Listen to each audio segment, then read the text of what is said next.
Kelebihan ilmu. Dalil-dalilnya dari Al-Quran, ialah firman Allah Subhanahu wa Ta'ala.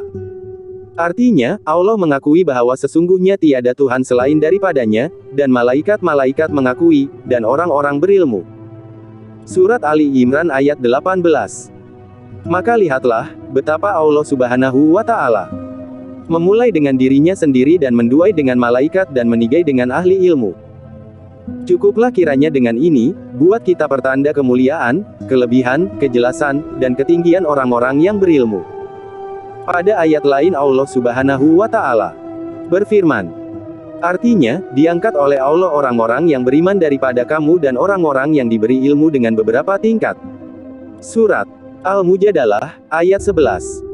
Ibnu Abbas radhiyallahu anhu kiranya mengatakan, untuk ulama beberapa tingkat di atas orang mukmin, dengan 700 tingkat tingginya. Antara dua tingkat itu, jaraknya sampai 500 tahun perjalanan. Pada ayat lain Allah Subhanahu wa Ta'ala berfirman.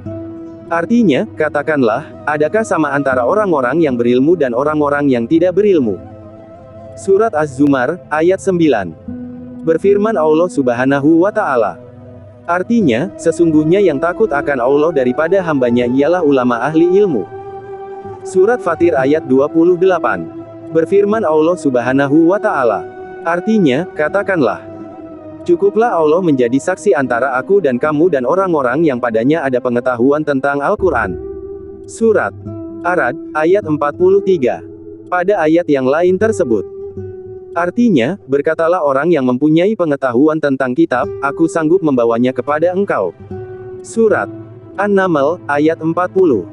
Ayat ini memberitahukan bahwa orang itu merasa sanggup karena tentang pengetahuan yang ada padanya. Berfirman Allah Subhanahu wa Ta'ala.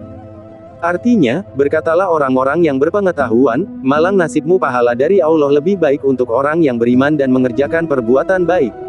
Surat Al-Qasas, ayat 80. Ayat ini menjelaskan bahwa tingginya kedudukan di akhirat, diketahui dengan ilmu pengetahuan. Pada ayat lain tersebut. Artinya, contoh-contoh itu kami buat untuk manusia dan tidak ada yang mengerti kecuali orang-orang yang berilmu. Surat Al-Ankabut, ayat 43. Dan firman Allah Subhanahu wa Ta'ala.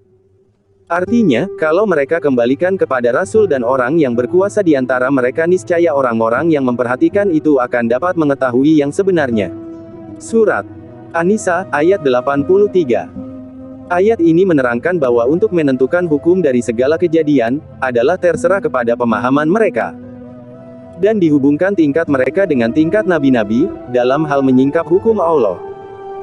Dan ada yang menafsirkan tentang firman Allah. Artinya, wahai anak Adam sesungguhnya kami telah turunkan kepadamu pakaian yang menutupkan anggota kelaminmu dan bulu dan pakaian ketakwaan. Surat Al-A'raf, ayat 26. Dengan tafsiran, bahwa pakaian itu maksudnya ilmu, bulu itu maksudnya yakin dan pakaian ketakwaan itu maksudnya malu. Pada ayat lain tersebut. Artinya, sesungguhnya kami telah datangkan kitab kepada mereka, kami jelaskan dengan pengetahuan. Surat Al-A'raf, ayat 52. Pada ayat lain. Artinya, sesungguhnya akan kami ceritakan kepada mereka menurut pengetahuan. Surat Al-A'raf, ayat 7. Pada ayat lain. Artinya, bahkan Al-Quran itu adalah bukti-bukti yang jelas di dalam dada mereka yang diberi pengetahuan. Surat Al-Ankabut, ayat 49. Pada ayat lain. Artinya, Tuhan menjadikan manusia dan mengajarkannya berbicara terang. Surat Ar-Rahman, ayat 3-4. Tuhan menerangkan yang demikian pada ayat tadi untuk menyatakan nikmatnya dengan pengajaran itu. Adapun hadits, maka Rasulullah Shallallahu Alaihi Wasallam bersabda, barang siapa dikehendaki Allah akan memperoleh kebaikan, niscaya dianugerahinya pemahaman dalam agama dan diilhaminya petunjuk. Dirawikan Al-Bukhari dan Muslim dari Muawiyah. Nabi Shallallahu Alaihi Wasallam bersabda, orang berilmu, ulama itu adalah pewaris dari nabi-nabi. Dirawikan Abu Dawud, At-Tirmizi dan yang lain. Dari Abu Darda. Dan sudah dimaklumi, bahwa tak ada pangkat di atas pangkat kenabian dan tak ada kemuliaan di atas kemuliaan yang mewarisi pangkat tersebut. Isi langit dan isi bumi meminta ampun untuk orang yang berilmu. Ini adalah sebagian dari hadits Abi Darda, di atas. Manakah kedudukan yang melebihi kedudukan orang, di mana para malaikat di langit dan di bumi selalu meminta ampun baginya? Orang itu sibuk dengan urusannya dan para malaikat sibuk pula meminta ampun baginya. Nabi bersabda bahwa ilmu pengetahuan itu menambahkan mulia orang yang mulia dan meninggikan seorang budak sampai ke tingkat raja-raja. Dijelaskan oleh hadits ini akan faedahnya di dunia dan sebagai dimaklumi bahwa akhirat itu lebih baik dan kekal. Dua perkara tidak dijumpai pada orang munafik, baik kelakuan dan berpaham agama. Dirawikan At-Tirmidzi dari Abu Hurairah, hadits garib hadits yang asing isnadnya. Dan janganlah Anda ragu akan hadits ini, karena munafiknya sebahagian ulama fikih zaman sekarang. Karena tidaklah dimaksudkan oleh hadits itu akan fikih yang Anda sangkakan. Dan akan diterangkan nanti arti fikih itu. Sekurang-kurangnya tingkat seorang ahli fikih tahu ia bahwa akhirat itu lebih baik dari dunia. Dan pengetahuan ini, apabila benar dan banyak padanya, niscaya terlepaslah dia dari sifat nifak dan riya. Nabi Shallallahu Alaihi Wasallam bersabda, manusia yang terbaik ialah mukmin yang berilmu, jika diperlukan dia berguna. Dan jika tidak diperlukan, maka dia dapat mengurus dirinya sendiri. Dirawikan Al-Baihaqi dari Abi Darda isnad doif. Nabi Shallallahu Alaihi Wasallam bersabda, iman itu tidak berpakaian. Pakaiannya ialah takwa, perhiasannya ialah malu dan buahnya ialah ilmu. Dirawikan Al-Hakim dari Abi Darda isnad doif. Nabi Shallallahu Alaihi Wasallam bersabda, manusia yang terdekat kepada derajat kenabian ialah orang yang berilmu dan berjihad. Adapun orang yang berilmu, maka memberi petunjuk kepada manusia akan apa yang dibawa rasul-rasul. Dan orang yang berjihad, maka berjuang dengan pedang membela apa yang dibawa para rasul itu. Dirawikan Abu Naim dari Ibnu Abbas, isnad doif. Nabi Shallallahu Alaihi Wasallam bersabda, sesungguhnya mati satu suku bangsa, adalah lebih mudah daripada mati seorang yang berilmu. Dirawikan At-Tabrani dan Ibnu Abdul Biri dari Abi Darda. Nabi Shallallahu Alaihi Wasallam bersabda, manusia itu ibarat barang logam seperti logam emas dan perak. Orang yang baik pada jahiliyah menjadi baik pula pada masa Islam apabila mereka itu berpaham berilmu. Dirawikan Al-Bukhari dan Muslim dari Abu Hurairah. Nabi Shallallahu Alaihi Wasallam bersabda, ditimbang pada hari kiamat tinta ulama dengan darah syuhada orang-orang syahid mempertahankan agama Allah. Dirawikan Ibnu Abdul Biri dari Abi Darda, isnad doif. Nabi Shallallahu Alaihi Wasallam bersabda, barang siapa menghafal kepada umatku 40 hadits, sehingga ia menghafalkannya kepada mereka, maka aku memberi syafaat dan menjadi saksi baginya pada hari kiamat. Dirawikan Ibnu Abdul Biri dari Ibnu Umar dan dipandangnya doif. Nabi Shallallahu Alaihi Wasallam bersabda, barang siapa dari umatku menghafal 40 hadits, maka dia akan bertemu dengan Allah pada hari kiamat sebagai seorang ahli fikih yang alim. Dirawikan Ibnu Abdul Biri dari Anas dan dipandangnya doif. Nabi Shallallahu Alaihi Wasallam bersabda, barang siapa memahami agama Allah niscaya dicukupkan Allah akan kepentingannya dan diberikannya rezeki di luar dugaannya. Dirawikan Al-Hatib dari Abdullah bin Jusi Az-Zubaidi, dengan isnad doif. Nabi Shallallahu Alaihi Wasallam bersabda, diwahyukan Allah kepada Nabi Ibrahim alaihissalam, hai Ibrahim bahwasanya aku maha tahu, menyukai tiap-tiap orang yang tahu berilmu. Hadits ini disebutkan Ibnu Abdul Bir dengan catatan, Nabi Shallallahu Alaihi Wasallam bersabda, orang yang berilmu itu adalah kepercayaan Allah Subhanahu wa Ta'ala di bumi. Dirawikan Ibnu Abdul Biri dari Ma'ats, dengan sanad doif. Nabi Shallallahu Alaihi Wasallam bersabda, dua golongan dari umatku apabila baik, niscaya baiklah manusia semuanya, dan apabila rusak, niscaya rusaklah manusia seluruhnya, yaitu amir-amir dan ahli-ahli fikih. Dirawikan oleh Ibnu Abdul Biri dan Abu Naim dari Ibnu Abbas, dengan sanad doif. Nabi Shallallahu Alaihi Wasallam bersabda, apabila datanglah kepadaku hari, yang tidak bertambah ilmuku padanya, yang mendekatkan aku kepada Allah, maka tidak diberikan barakah bagiku pada terbit matahari hari itu. Dirawikan At-Tabrani, Abu Naim dan Ibnu Abdul Biri dan Aisyah. Nabi Shallallahu Alaihi Wasallam bersabda, mengenai kelebihan ilmu dari ibadah dan mati syahid. Kelebihan orang berilmu dari orang, abid orang yang banyak ibadahnya seperti kelebihanku dari orang yang paling rendah dari sahabatku. Dirawikan At-Tirmidzi dari Abi Amamah dan katanya, hadits hasan sohih. Lihatlah betapa Nabi Shallallahu Alaihi Wasallam membuat perbandingan antara ilmu pengetahuan dan derajat kenabian. Dan bagaimana Nabi mengurangkan tingkat amal ibadah yang tidak dengan ilmu pengetahuan, meskipun orang yang beribadah itu tidak terlepas dari pengetahuan tentang peribadatan yang selalu dikerjakan. Dan kalau tak adalah ilmu, maka itu bukanlah ibadah namanya. Nabi Shallallahu Alaihi Wasallam bersabda, kelebihan orang berilmu atas orang abid adalah seperti kelebihan bulan malam purnama dari bintang-bintang yang lain. Dirawikan Abu Dawud, At-Tirmidzi dan yang lain. Dari Abu Darda, Nabi Shallallahu Alaihi Wasallam bersabda, yang memberi syafaat pada hari kiamat ialah 3 golongan, yaitu para nabi, kemudian alim ulama dan kemudian para syuhada. Dirawikan Ibnu Majah dan Utsman bin Affan isnad dhaif. Ditinggikan kedudukan ahli ilmu sesudah nabi dan di atas orang syahid, serta apa yang tersebut dalam hadits tentang kelebihan orang syahid. Nabi Shallallahu Alaihi Wasallam bersabda, ia adalah peribadatan sesuatu kepada Allah yang lebih utama daripada memahami agama. Seorang ahli fikih adalah lebih sukar bagi syaitan menipunya daripada 1000 orang abid. Tiap-tiap sesuatu ada tiangnya. Dan tiang agama itu ialah memahaminya ilmu fikih. Dirawikan At-Tabrani dan yang lain. Dari Abu Hurairah, isnad dhaif. Nabi Shallallahu Alaihi Wasallam bersabda, yang terbaik dari agamamu ialah yang termudah dan ibadah yang terbaik ialah memahami agama. Dirawikan Ibnu Abdil Biri dari Anas, sanad dhaif.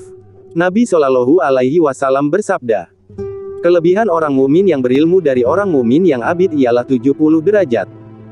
Dirawikan Ibnu Uda dari Abi Hurairah isnad dhaif.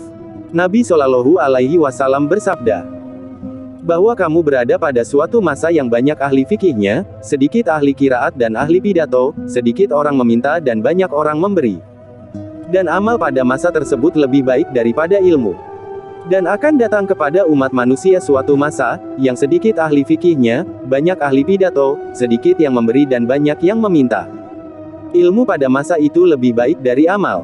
Dirawikan At-Tabrani dari Hizam bin Hakim, isnad dhaif. Nabi Shallallahu Alaihi Wasallam bersabda, antara orang alim dan orang abid 100 derajat jaraknya.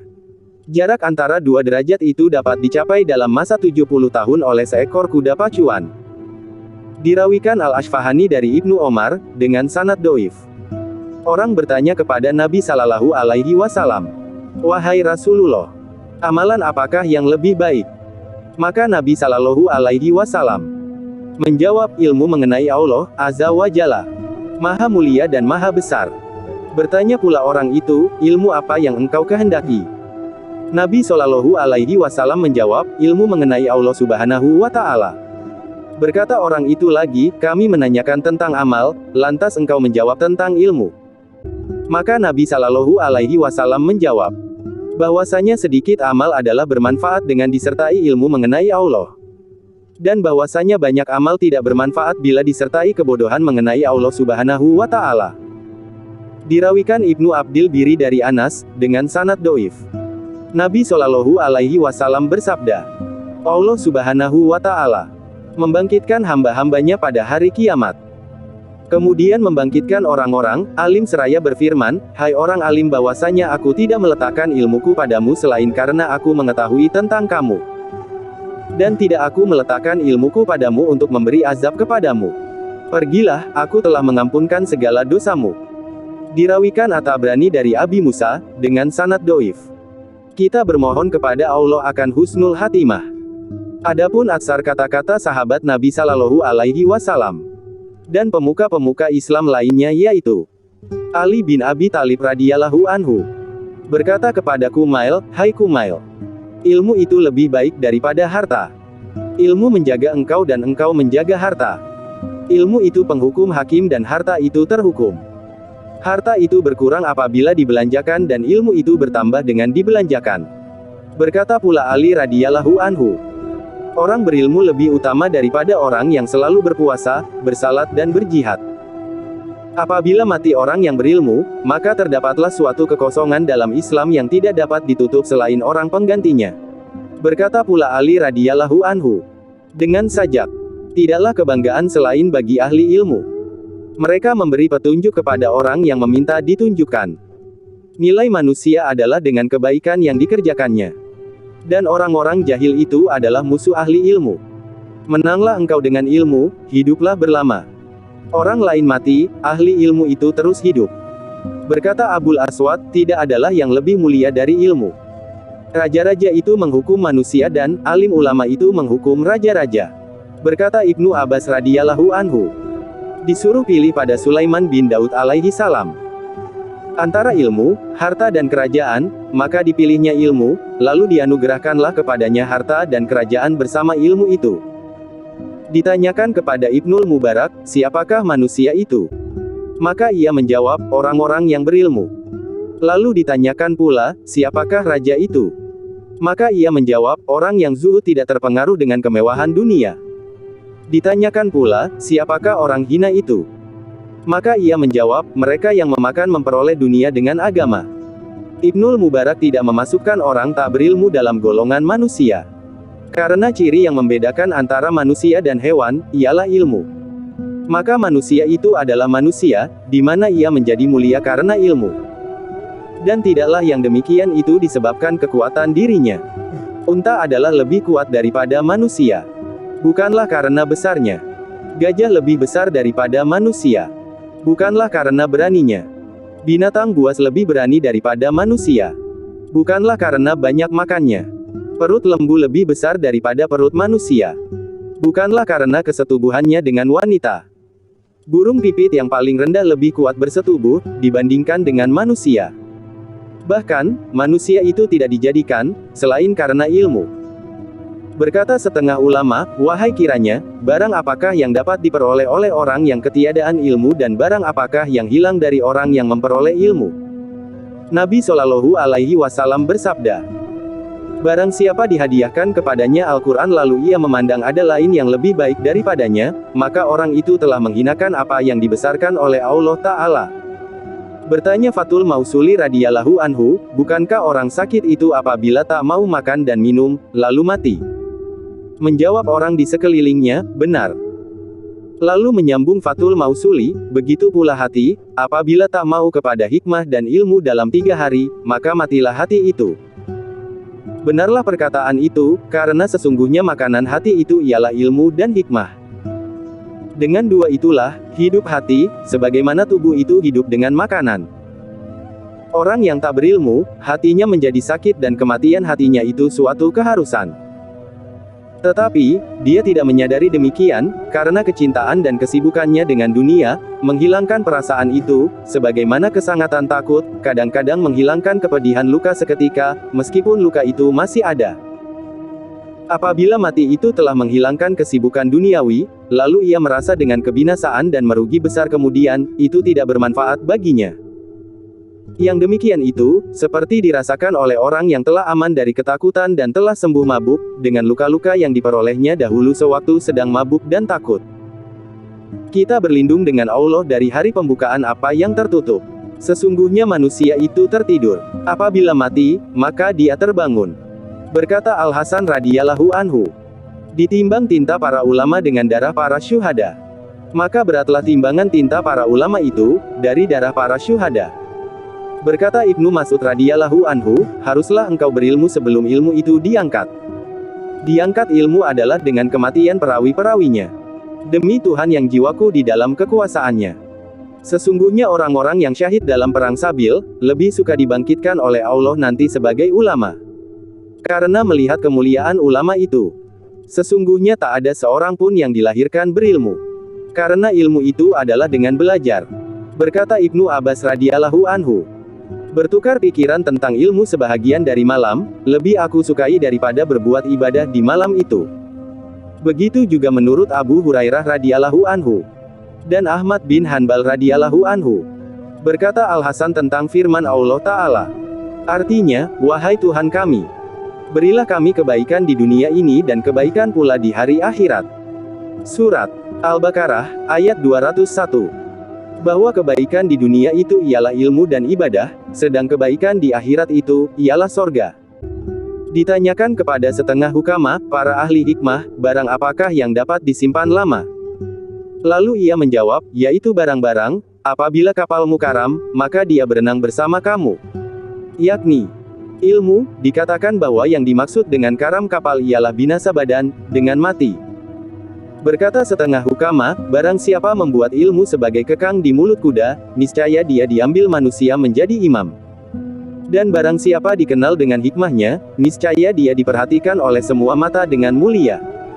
Berkata Imam Asy-Syafi'i radhiyallahu anhu, di antara kemuliaan ilmu, ialah, bahwa tiap-tiap orang dikatakan berilmu, meskipun dalam soal yang remeh, maka ia gembira. Sebaliknya, apabila dikatakan tidak, maka ia merasa sedih. Berkata Umar radhiyallahu anhu, hai manusia, haruslah engkau berilmu, bahwasanya Allah subhanahu wa ta'ala mempunyai selendang yang dikasihinya. Barang siapa mencari sebuah pintu dari ilmu, maka ia diselendangi Allah dengan selendangnya. Jika ia berbuat dosa, maka dimintanya kerelaan Allah 3 kali, supaya selendang itu tidak dibuka daripadanya dan jikapun berkepanjangan dosanya sampai ia mati. Berkata Al-Ahnaf radhiyallahu anhu, hampirlah orang berilmu itu dianggap sebagai Tuhan. Dan tiap-tiap kemuliaan yang tidak dikuatkan dengan ilmu, maka kehinaanlah kesudahannya. Berkata Salim bin Abil Ja'ad, aku dibeli oleh tuanku dengan harga 300 dirham lalu dimerdekakannya aku. Lalu aku bertanya, pekerjaan apakah yang akan aku kerjakan? Maka bekerjalah aku dalam lapangan ilmu.